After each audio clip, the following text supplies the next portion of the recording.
Welcome back to Let's Talk. I'm Jade Harrell, and I'm joined by Amber Clear, Amy Rivera, and Tina Love. Hey, ladies. Hey. Hello. Welcome back, everyone. We come together once a week to share our perspective on the issues in our world.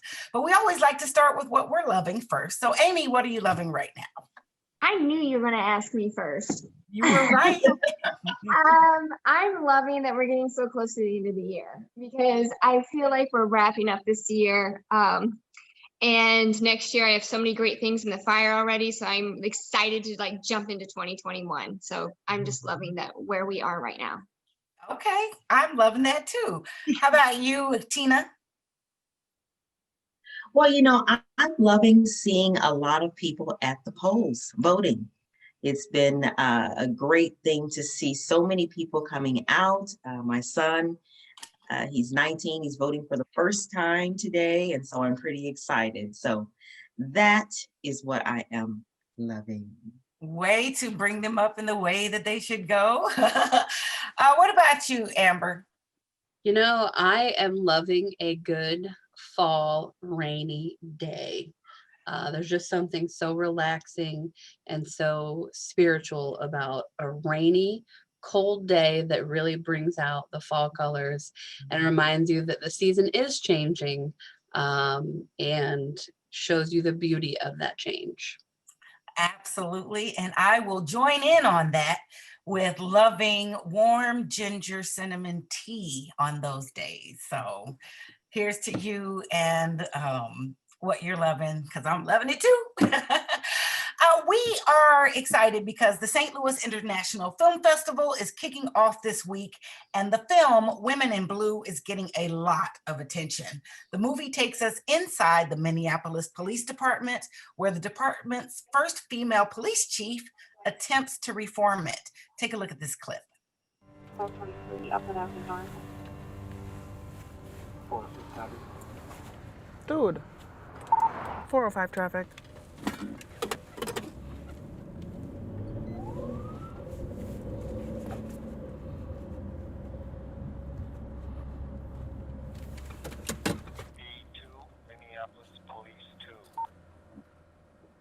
Hi.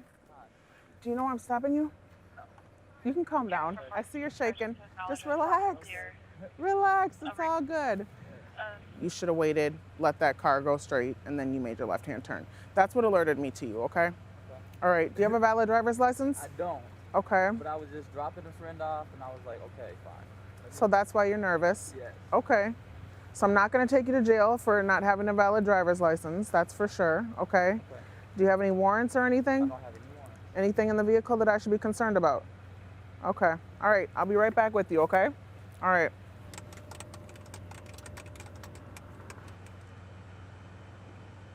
I'm not going to give you a ticket for the driving after suspension. I can't allow you to drive this vehicle, though. So you're going to have someone come pick it up. I'm not going to tow it either, okay? Have a better day. Yep. All right. Like when I walked up to that guy, he was obviously shaking. I know that fear. Your heart starts racing. Even as a police sergeant, I still know what it's like to feel nervous when the police get behind me. I just tell people, don't be nervous.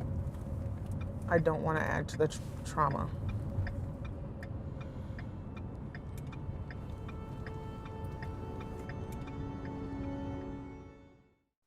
We are honored to have the film's director, Deidre Fishel, with us today. Welcome, Deidre, to Let's Talk. Great to be here. So glad. Powerful film, incredible opportunity for us to see inside, but I will allow you to talk about your baby. Briefly explain the film in greater detail for us. Well, the film is a look at women police officers. I went to the Minneapolis Police Department because at the time it was one of the few departments to have a woman chief, and she was really interested in promoting the lives of women officers and gave me incredible access.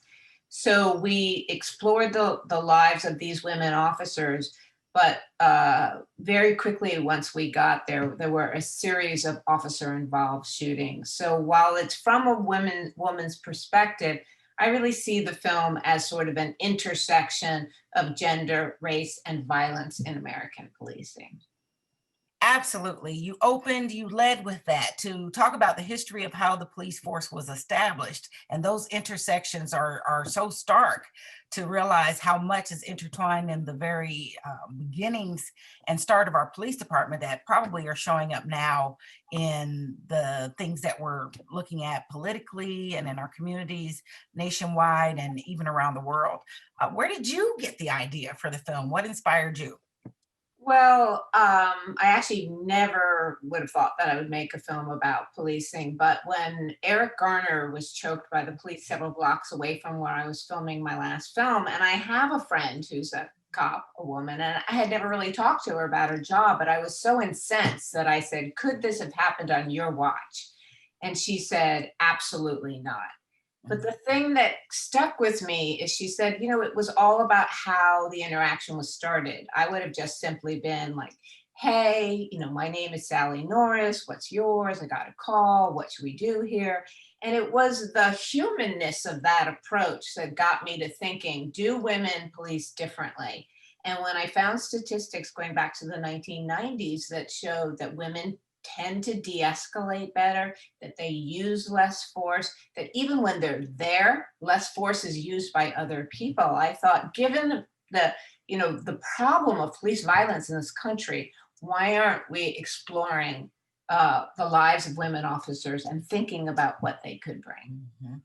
When they look at the skills of any potential cadet officer, administrator, or leader, they look for those unique qualities. And I found that to be very insightful in your film to see those things defined and distinguished, and that you had the hard data to support it. For you, what was the most eye-opening thing that you learned? Mm. I think the most eye-opening moment for us was we'd finished the film, and after we finished the film, George Floyd was murdered. And that was a reckoning not only for the characters, but for me, and realizing that we need systemic change. Whatever, I do believe women can play a really important place in public safety moving forward. But it is a complex web of the police union and city councils and mayors and this history of hypermasculinity. And, a lot of police departments, they pay lip service. They all say they want more women. They all say they want more Black officers. But it is such an entrenched, monolithic institution. We cannot expect the police department to fix themselves. We need, as a community, to figure out how to get in there and reorient it, because actually the tests that officers are do in order to get in are largely still based on physical endurance. And that's not what we should be looking for. We should be looking for people who are compassionate and caring with good interpersonal and communication skills. My friend actually had been a social worker before she became a cop, and and Dow Lemmings, who's now a congresswoman, she was a cop, but before that she was a social worker. And I think that's a very different way of looking at policing. And that's when you'd go like, yeah, of course, women, that makes sense. But that's still not the image. The image is that you're gonna like run and, it's like something, I might be misquoting it, but something like 98% of police interactions are not violent. They're just small interpersonal things like, something, your car got stolen, or, or someone hurt you, and that certainly with domestic violence being so prevalent, we need women in there. Just also to chill the whole thing out. There's a new group now that I just found out about. I'm really excited. They're out of NYU Law School, and they wanted their goal. They're called 30 by 30, 30% women by 2030. We have 12%.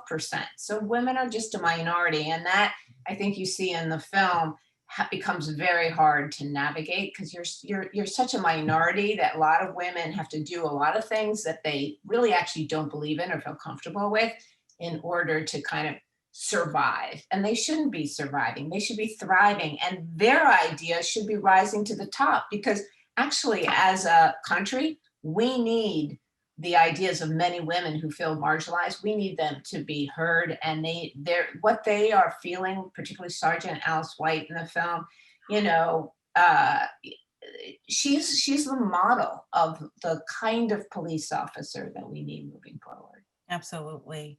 Well, we were very fortunate, ladies. I know that you probably loved it as much as I did. Let's unpack this a little bit. When you see those stark differences, Amber, does that bring up questions for you, for Deirdre? How do you think, as a society, we can help encourage women to join police force? Mm-hmm. Yeah, no, that's a really, really good question. I mean, I think, to encourage women to join, they're having trouble getting recruits overall, and even more so women, because the image of a police officer right now is nothing that many people of conscience would want to join. So we need to change who police people are and what we believe that they're doing. And I think it's going to be a process, but I think that, the truth is, if you're a woman and you go into a police department right now, you will probably you won't be harassed, but you won't be supported. I watched a police woman break down in tears, talking about what it was like to have babies, essentially, and to be working patrol at night. Because our police departments, they don't make any accommodations for women. And I don't mean accommodations like in a way that women are less than, but that understand, the lives of women and their, family obligations, and make that part of supporting women so that they stay. So I think it's gonna take a lot. What I'm hoping is that, it's going to happen on a lot of different directions, that women in law enforcement, and particularly Black women in law enforcement, will start to join and see their own power. I think that we need women's groups, Black women's sororities, business. I think we need the women's community to say, wait a second, this is the quintessential hypermasculine organization, and it's violent and it's aggressive, and we need to demand that we have a place for more women in there. It's not going to just take women. I really want to say that I do believe we need systemic changes, like a rehauling of the power that unions have, where a police chief can fire an officer and 2 weeks later, they're back on the job because of the way the union works. Those are things that no woman is going to be able to change. Those are systemic. But I think we can't even begin to see what women can do until we have a lot. Women can change that. I love that you included that point. Amy, I think that when we're talking about women and people being able to show what they can do, I wonder how that resonates with you, because that was a theme that constantly needed to be addressed in the film. What are your thoughts, Amy? Well, it resonated with me because it's constantly a theme in my life, I feel like, from corporate America jobs to other situations. But I agree, there needs to be a change. And I also think there needs to be more of a psychological review overall. I live downtown, and I just witnessed this similar interaction on a very different scale the other day. A police officer pulled over a person who didn't have tags on their car. The person wasn't speeding, and from what I could tell, the person was cooperating. However, the police officer was very loud to where I could hear what he was saying. He was very aggressive. He was very arrogant. And then 2 other cops came for no reason in my eyes. And it had that aggressive behavior. And so that already started the dialogue between the person he pulled over and himself to be a negative dialogue. And I thought, what is the point of that? What is the point of that? If the person needs to get a ticket, give the person the ticket and move on, but don't treat them less than a human being. And so I agree there needs to be change, but I also think women could be the change. Mm-hmm. I think that's where Deirdre's coming from. Deirdre, can you talk a little bit about what you brought forward in the beginning about the origins of police? It was aggressive. It was insulting. Some of those things that were built in from the foundational days, the very outset. Will you share a little bit about how that is really playing out now and how women may actually be the change? Yeah, I mean, I'm a storyteller, so I also want to say that I'm not like like a a historian, but I think, I mean, look, the police were involved in catching slaves, so right away you get they're kind of part of the government, and you know what I mean. But they're the kind of front guys doing the dirty work. So I think and then law enforcement, even that term, I don't like it, because what it says is that yes, you want to enforce, I guess you want laws to be followed, but enforcement means that you're trying there's something like you're doing something wrong and I'm gonna enforce it. So there's force, there's literally force in that word. That's why a word like public safety feels so different. It's about protecting communities. But I think you have a whole segment of what's hard is, on the one hand, Minneapolis is like some other cities, was really trying to reform, had relatively progressive chiefs, Chief Arto and her successor.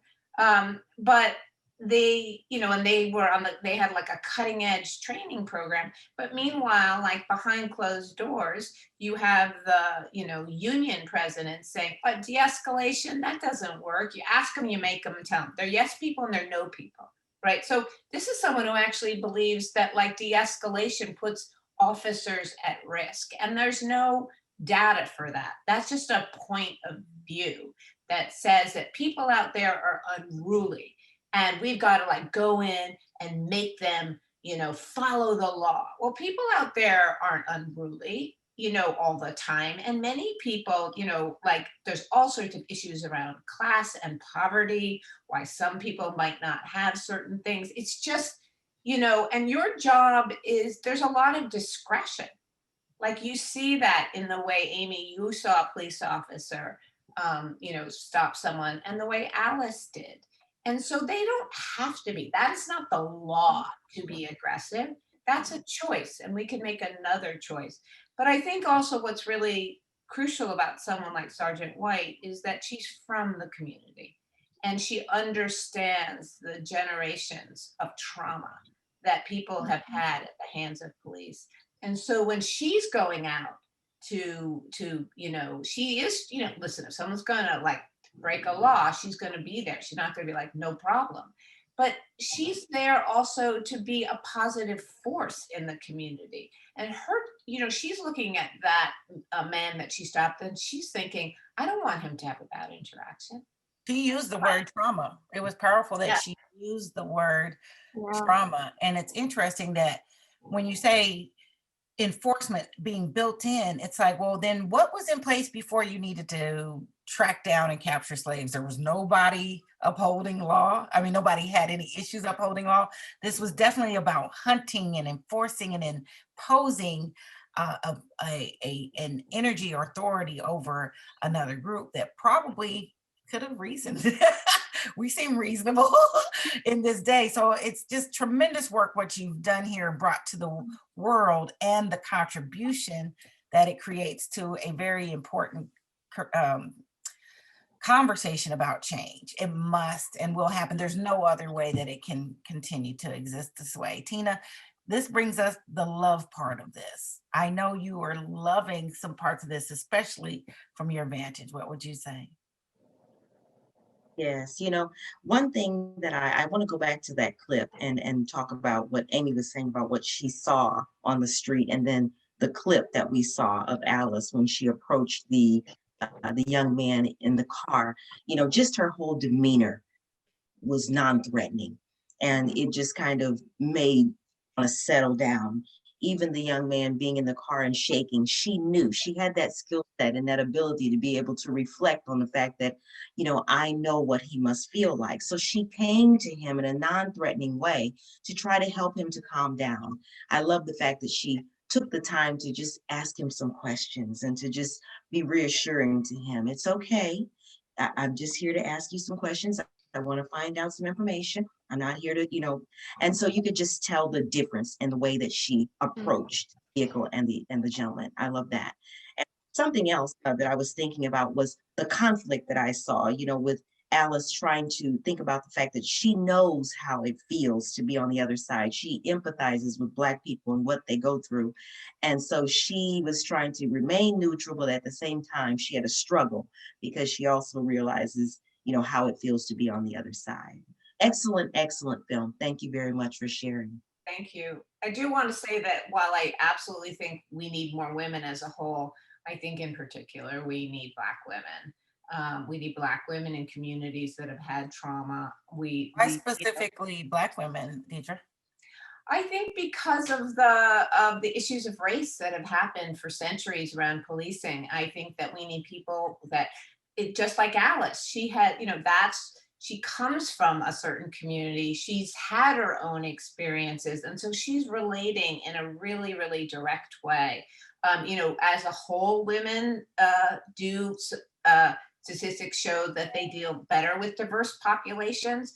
But I just think, I think the time has come. I think it's a tragedy that Minneapolis, which has had so much racial conflict in between the police and the community, that you have 6 Black women out of 850. And I did follow a woman at the beginning who never made it onto the police force. And her father was a commander in the police department. Her brother was in the police department. She was from North Minneapolis, which is the 4th precinct where Alice is. And she really wanted to serve. Young woman. Why didn't she get in? She didn't pass a certain running test. That was like, and it's long distance running. And cops rarely do long distance. So we have to look at the whole system and think, how do we open up the gates that not only do we need to, convince people, but then there are actually people out there who want to join and they're being stopped by archaic rules that, that were built for men. Everything was set by men, and men and women should not have to pass the same physical exams. Also, if those physical things were so important, they'd be testing them every year. They don't test them every year. So you see some man 10 years later, he's gained 40 pounds. He can't do that, but he's still in the force. Kinda like cops I Where's saw. the retest for that? Right. So very glad. It's called Women in Blue. It's a documentary you do not want to miss. The 2020 St. Louis International Film Festival, as we call it, SLIF, is virtual this year, November 5th through the 22nd.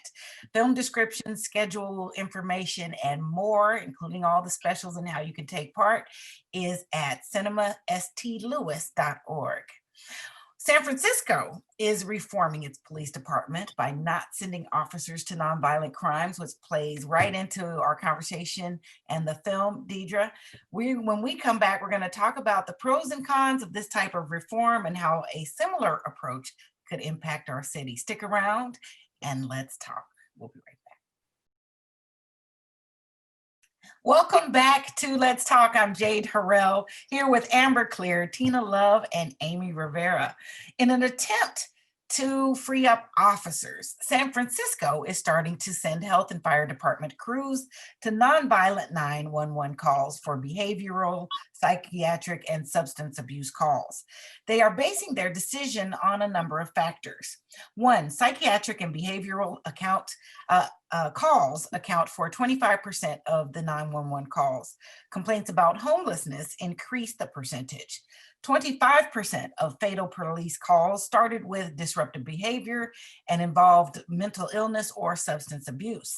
More than half of those in jail or prison have a mental health issue. Ladies, let's talk. This police reform question is real. How do you see it playing out with the new information we have and how we see the impact of the response to the offense and how that can escalate so out of control? Let's start with you, Amber. I think that it would be a great idea for both parties to go for a while, because I think they could both learn a lot from each other. So if a police officer goes with a social worker, there should be a lot of calls, obviously, where the social worker takes point, and then there's going to be other calls where the police officer takes point. And then I think you merge somewhere in the middle. And then I think there is a lot that they can learn from each other. So on one hand, you have the social workers who can obviously de-escalate situations. But personally, I've witnessed, because I've got a lot of training in de-escalation, I know that there is a point where you can be de-escalating a situation and then it still goes completely wrong.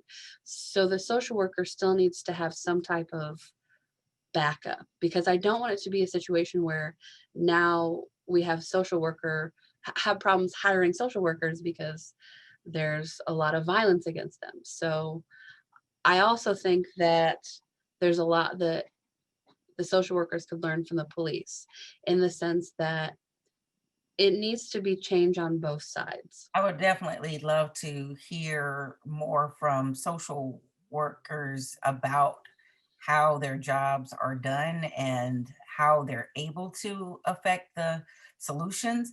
Because when I think of social work, I think of all the areas of where they already work that they're challenged and spread thin. We're talking from the schools to the hospitals to the community centers to social services.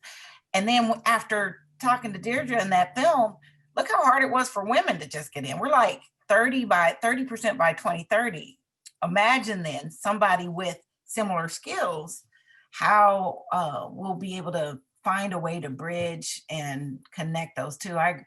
You've got a great point there about how can we allow those things to, or help those things work. Do you think that approach would work in St. Louis?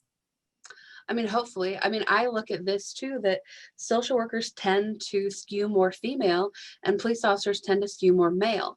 So there has to be some type of middle ground, but also there's hiring problems for both.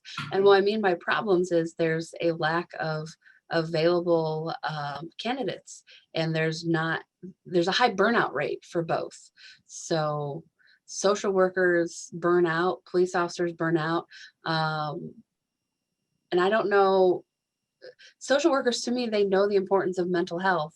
So I also know that they see a lot of terrible things, just like police officers. Police officers, I think, are more resistant to get mental health help or go to counseling. So I don't know. I hope that it can work everywhere. Mm-hmm. In St. Louis, Tina, do you get a sense that that could work? And, how are we? I refer to St. Louis in knowing that we just retired the president of the Ethical Society of Police, and her work was constantly on that. How are we caring for the people who are serving? There is a lot of burnout. There's not a lot of rewards. The things you see and the burdens you bear is incredible. What love, I guess, an approach do you see that we could take in St. Louis, T? Yeah, well, we definitely Get it need work? love here in St. Louis. And so I like what Amber said. I like the idea of, the social worker and police balancing, those two sides. Because at first, when I thought about it, I thought I read somewhere where they were going in unarmed, like nobody was going to be armed. And I That started to worries get me. concerned because, like Amber said, things can go wrong. And so I was concerned that if, a social worker and all these people went in without being armed, that if something went wrong, it could go really bad. So I like the idea of a police officer and a social worker both learning from each other. I thought that was an excellent point from Amber. So yes, I think it could help. I'm hopeful. Yeah. So I just jumped on to see what the burnout rate of social workers is, and it's a 75% burnout rate. It's Wow. Can you share that with us to put on the website? And Yep, we can absolutely. have But that police officers also have a pretty high burnout I rate. bet. And then Amy, what are you seeing as you take a look at this? I agree with Amber. And like Tina said, when we first heard that, we thought possibly they're going in without being armed or have some kind of security. I was like, no. But like Amber said, I could see this working. And I pray it would work. And it would also build a community of two enforcement, so to speak, of not enforcements, but a support system for people. I don't like the word enforcement. Support system for people. And it shows that we're there, that we care, and that they are human, and we come in with that humanity approach. And See, but so, here we are, a panel of women saying that. So there's obviously another side of this that we cannot speak to and probably should bring into the conversation. So I hope that, actually, I'm just gonna ask, let's have some gentlemen come on and let's get a sense of where things are. But essentially, in what we're saying, a community and a communication about what to do, because whether they are armed or not, a plan of how, hey, we're going to take on this problem, and if it escalates to this, this is how we can resolve it in a way that can preserve life and an opportunity for somebody to contribute to our greater good in the end. And you won't need as much of us out here because we have a healthier group of people and citizens to serve, work with, and enjoy. How about that idea? yeah, Enjoying one another. Oh my gosh, girls, this was good this week. Thank you all once again for giving me some girl time. thank Yeah, you.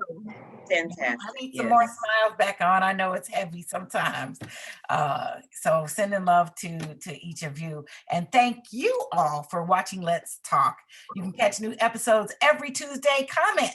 Let us know what you are talking about, and you can join the conversation. Make sure you follow us, STL TV, on social media. You all take care, be blessed, and we'll see you next week.